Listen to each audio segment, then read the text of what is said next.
우리 함께 읽은 열왕기상 13장 11절부터 24절까지 말씀을 가지고 믿음으로써 말하느니라라는 제목으로 함께 말씀 나누고 기도하는 시간 갖도록 하겠습니다. 음, 최근에 그 항저우에서 아시안 게임이 진행되고 있습니다. 그런데 얼마 전에 안타까운 그런 한 경기가 있었는데요. 롤러 남자 계주 3000m에서 우리나라 선수들이 이제 1등으로 가고 있다가 마지막에 마지막 선수가 조금 실수를 하는 바람에 금메달에서 이제 은메달로 바뀌게 된 그런 이제 일이 있었죠. 0.01초 차이로 은메달이 되었답니다. 0.01초가 대략 어느 정도인지 여러분 혹시 짐작이 가십니까? 1초를 100으로 나눠서 한 칸 정도가 뒤쳐져서 이제 은메달이 되었는데요. 뭐 여러 이야기들이 있습니다. 뭐 마지막까지 사실은 그 선수가 최선을 다하지 못한 것은 분명히 실수가 맞는 것 같고요. 하지만 그걸 보면서 참 많이 저도 좀 마음이 아팠던 게 누구보다 사실은 그 선수들이 가장 안타깝고 또 그 마지막 주자였던 선수가 가장 많이 힘들었을 텐데 또 많은 사람들이 좀 조롱하고 사실은 그 선수의 어떤 노력들을 좀 기억해 주지 않는 것 같아서 은메달도 사실은 굉장히 잘한 거잖아요.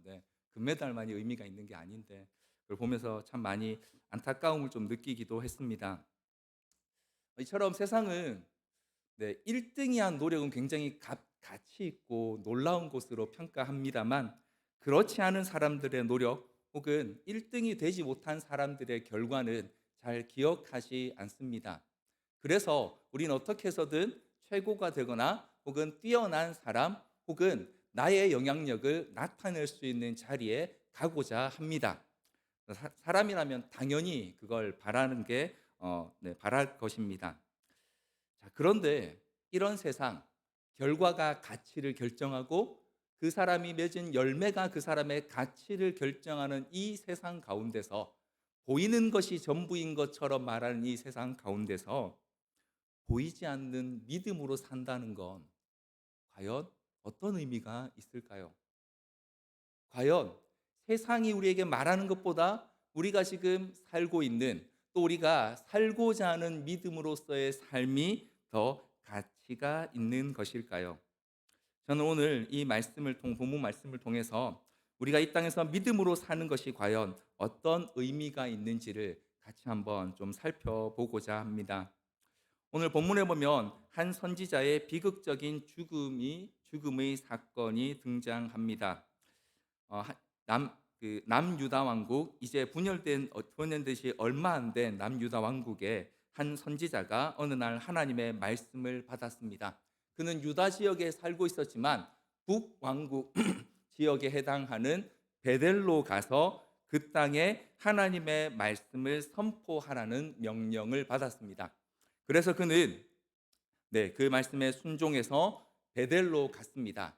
특별히 베델에서도 그냥 아무 곳에나 한 것이 아니고요.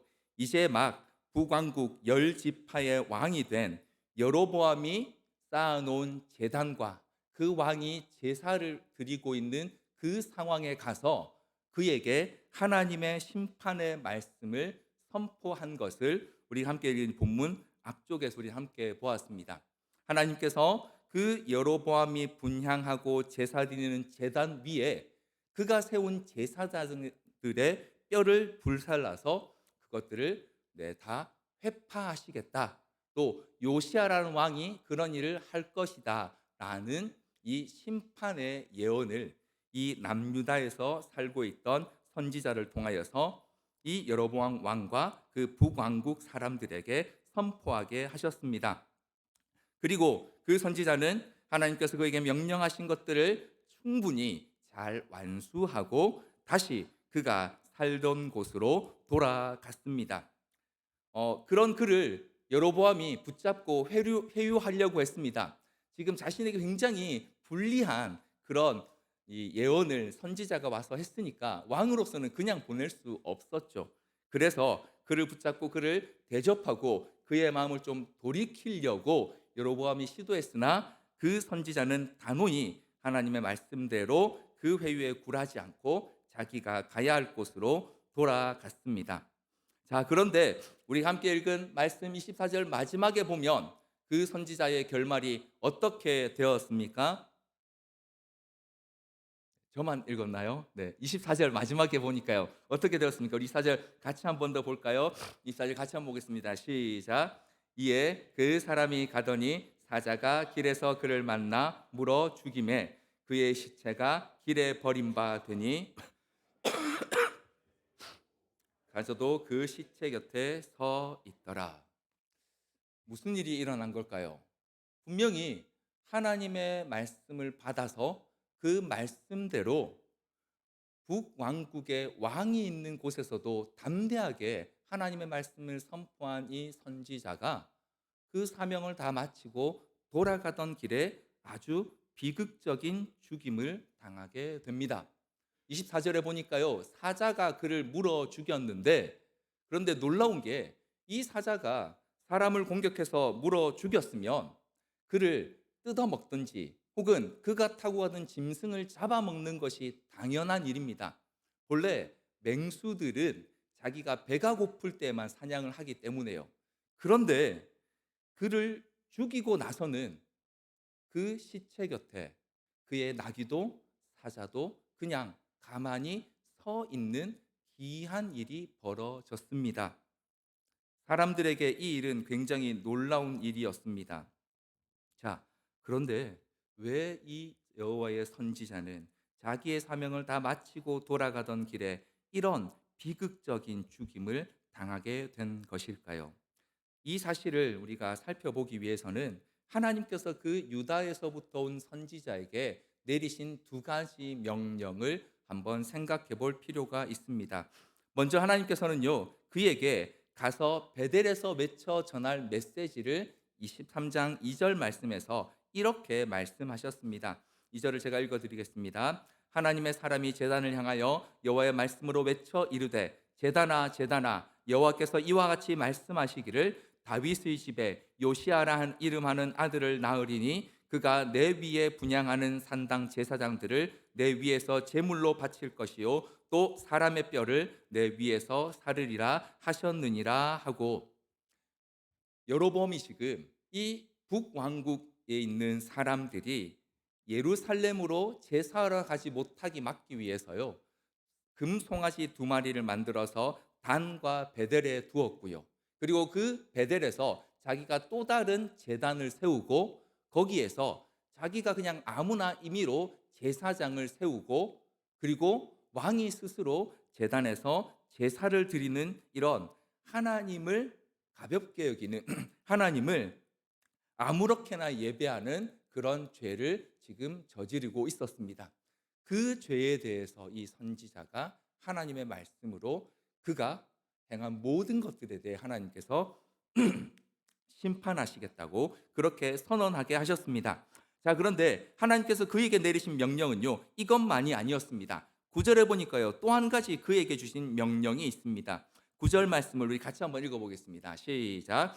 이는 곧 여호와의 말씀이 내게 명령하여 이르시기를 떡도 먹지 말며 물도 마시지 말고 왔던 길로 되돌아가지 말라 하셨음이니이다 하고, 하나님께서 이 선지자에게 가서 그 베델에서 이 말씀을 전하게 하신 이후에 그가 해야 될 행동 한 가지를 세 가지로 지정하셨습니다.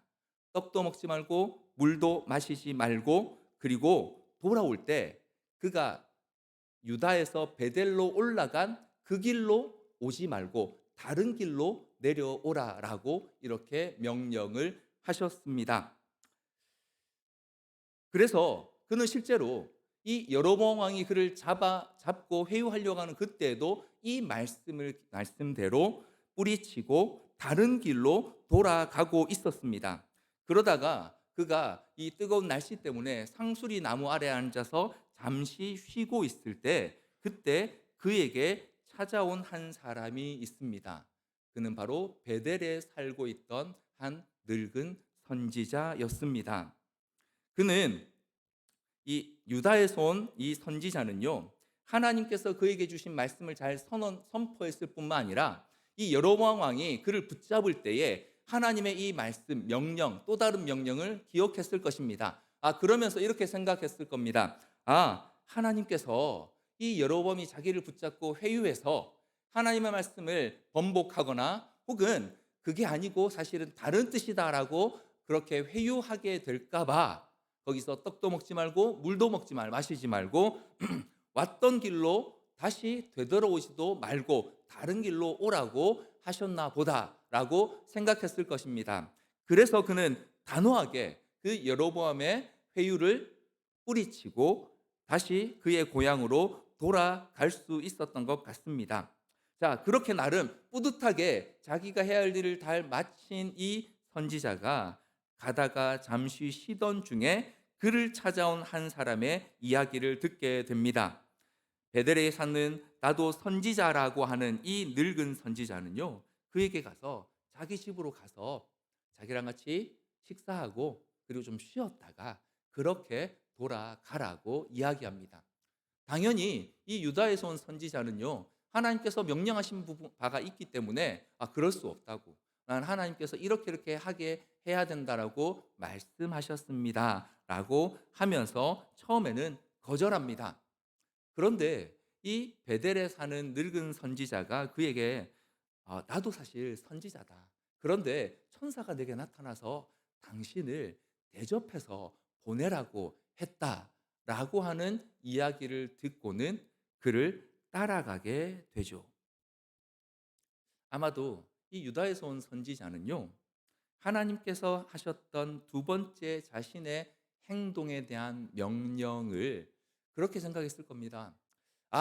그 왕이 나를 회유할까봐 하나님이 거기서 그냥 물도 한 잔 먹지 말고 바로 돌아와라. 그런데 갔던 길로 가지 말고 다른 길로 가서 네가 누군지 모르게 해라. 라고 그렇게 말씀하셨다라고 여겼을 것입니다. 그런데 자기도 선지자라고 하는 이 사람이 와서, 그것도 자기보다 나이가 많은 선지자가 와서 천사가 당신을 대접해서 보내라고 했습니다라고 하는 말을 듣자 그의 마음에 남아있던 일말의 의심이 확신으로 바뀐 것 같습니다. 그렇지, 하나님 나를 여기까지 보내셨는데 뭐 그렇게까지 내가 박하게 할 필요가 있겠어? 하면서 아마도 그를 따라간 것 같습니다. 충분히 이해할 수 있습니다.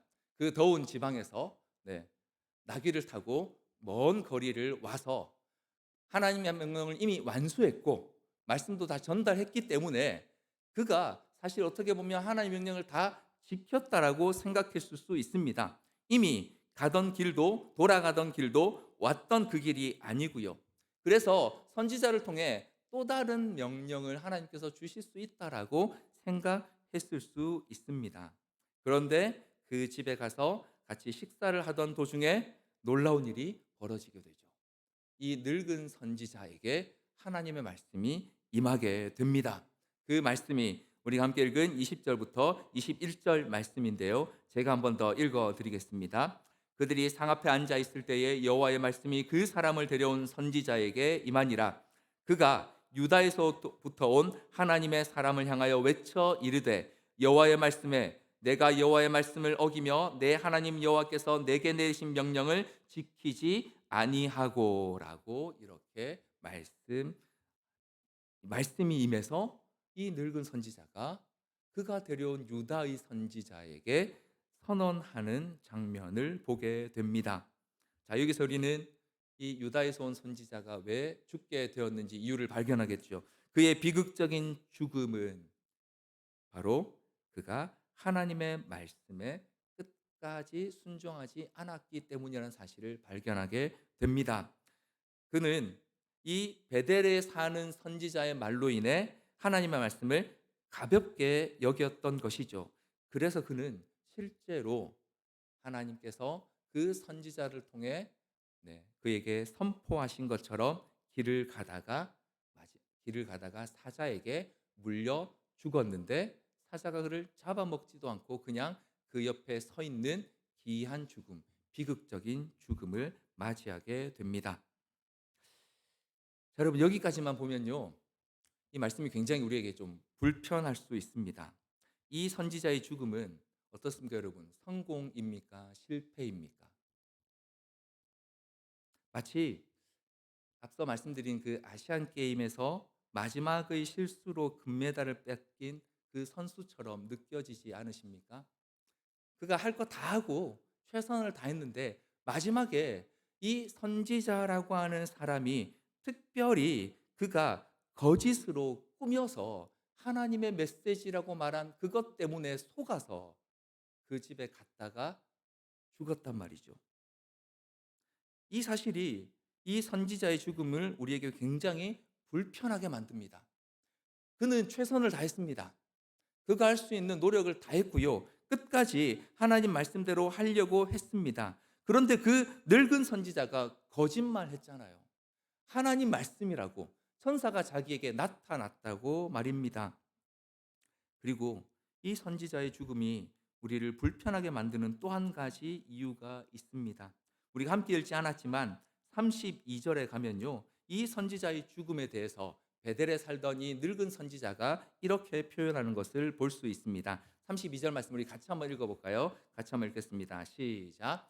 그가 여호와의 말씀으로 베델에 있는 제단을 향하고 또 사마리아 성읍들에 있는 모든 산당을 향하여 외쳐 말한 것이 반드시 이룰 것임이니라.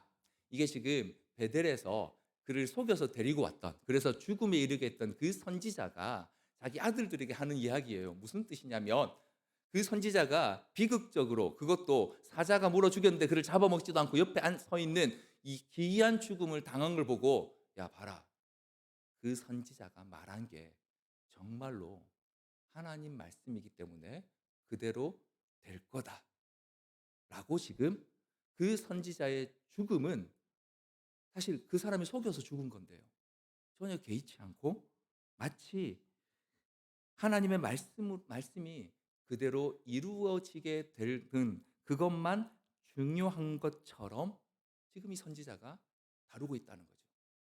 지금 자기 때문에 죽었는데 자기는 정말, 네, 그건 그 사람의 문제고 하나님 말씀이 이렇게 확실하다라는 식으로 이 죽음을 다루고 있단 말이죠. 이 선지자의 죽음은요, 결과로만 가치를 부여하는 이 세상을 살아가는 우리가 느끼는 두려움과 혹은 불안과 비슷합니다. 믿음으로 사는 게 중요한 건 잘 압니다. 네, 그걸 모르는 분이 여기 오시진 않았겠죠. 금요기도회까지요. 그런데 문제는 그렇게 살다가 세상에서 실패하면 내 인생은 누가 책임지죠? 내가 말씀대로 살려고 했는데 세상에서 잘 안 되면 그거 누가 책임져 줍니까? 억울하다는 거죠. 하나님 내 기도 그렇게 잘 응답하시지 않는 것 같은데 그럼 나는 뭘 믿고 내 삶을 믿음에 걸어야 하는 것일까요? 우리는 그런 불안을 느낍니다. 또한 내 인생이 어떻게 되든 하나님 뜻이 이루어지는 것만 중요하다면 혹시 이렇게 힘들게 믿을 필요 있을까요? 하고 싶은 거 하다가 마지막에 죽기 직전에 하나님 믿고 천국 하면 훨씬 더 좋지 않을까요? 이런 불안한 마음이 이 세상을 살다 보면 우리에게 든다는 거죠. 믿음에 문제가 있어서 그런 게 아니고요. 네. 혹은 우리가 뭘 잘 몰라서 그런 게 아니라 세상이 계속해서 1등 해야, 앞에 서야, 다른 사람보다 뛰어나야 가치 있는 삶이라고 하는 이야기를 듣다 보니까 우리도 믿음으로 그렇게 폼나게 살고 싶은 마음이 든다는 거죠.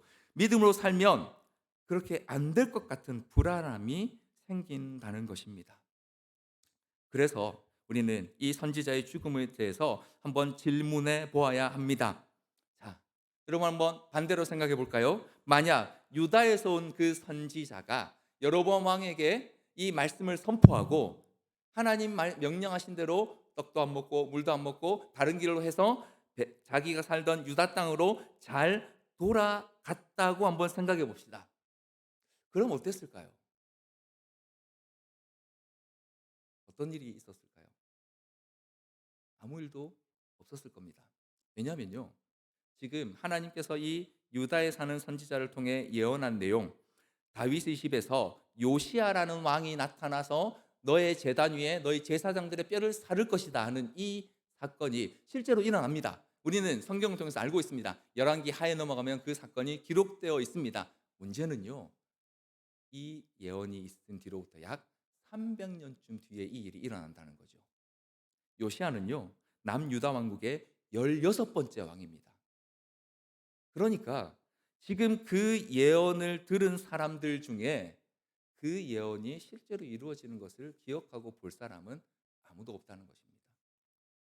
그런데 이 선지자의 죽음이 일어남으로 해서 그 사실 자체는 굉장히 비극적이지만 그 선지자의 죽음 자체가 뭘 보여주게 됩니까? 그가 예언한 하나님의 심판이 반드시 성취될 것이란 사실을 그의 죽음이 더 강렬하게 증거해 주고 있다는 것이죠. 그래서 그는 죽었지만 그 죽음 때문에 살아있을 때보다 더욱 강력하게 그가 전한 메시지가 하나님의 말씀이며 반드시 이루어질 것이란 사실을 증거해 주고 있는 것입니다. 살아서 돌아갔다면 네, 그는 자기 애를 완수했겠지만 그러나 이 사실을 기억하고 그 북왕국 사람들이 하나님께 돌아올 기회를 얻기에는 그의 말만으로는 너무 약했던 것입니다.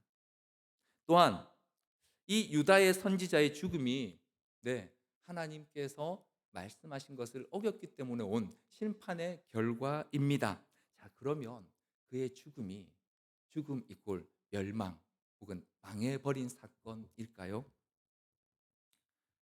그가 사자에게 길에서 물려 죽은 이 일은 매우 비극적인 사실입니다. 자, 그런데 성경이 이렇게 비극적으로 죽은 사람들의 죽음을 모두 다 망한 거라고, 다 멸망해 버린 거라고 그렇게 기록하고 계실까요? 우리는요, 비극적인 죽음을 죽었지만 그 죽음 때문에 하나님의 말씀을 완성하신 또 다른 한 이야기를 잘 알고 있습니다. 그분은 본래 죄가 없는 분이셨습니다.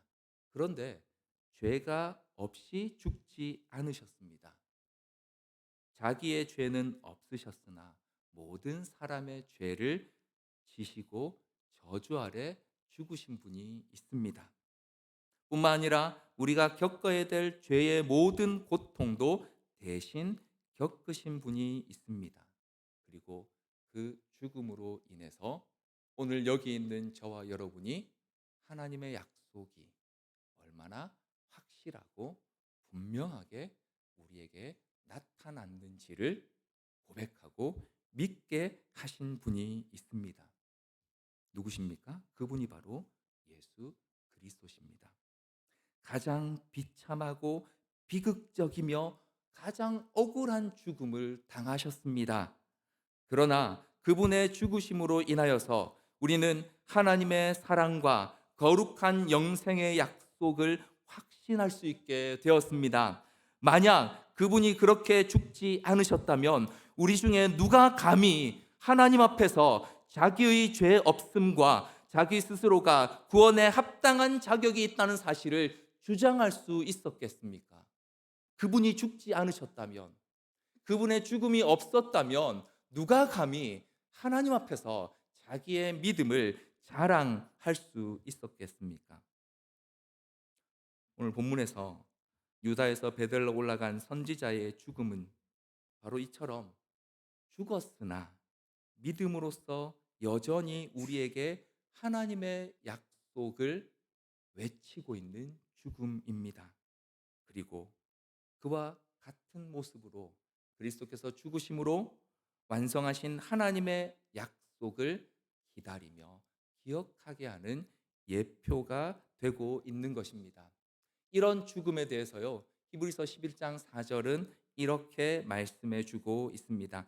히브리서 11장 4절 말씀 우리 같이 한번 읽겠습니다. 시작. 믿음으로 아벨은 가인보다 더 나은 제사를 하나님께 드림으로 의로운 자라 하시는 증거를 얻었으니 하나님이 그 예물에 대하여 증언하심이라. 그가 죽었으나 그 믿음으로써 지금도 말하느니라. 11장 4절 마지막에 보니까요, 그가 죽었으나 그 그 믿음으로써 지금도 말한다라고 그렇게 기록하고 있습니다.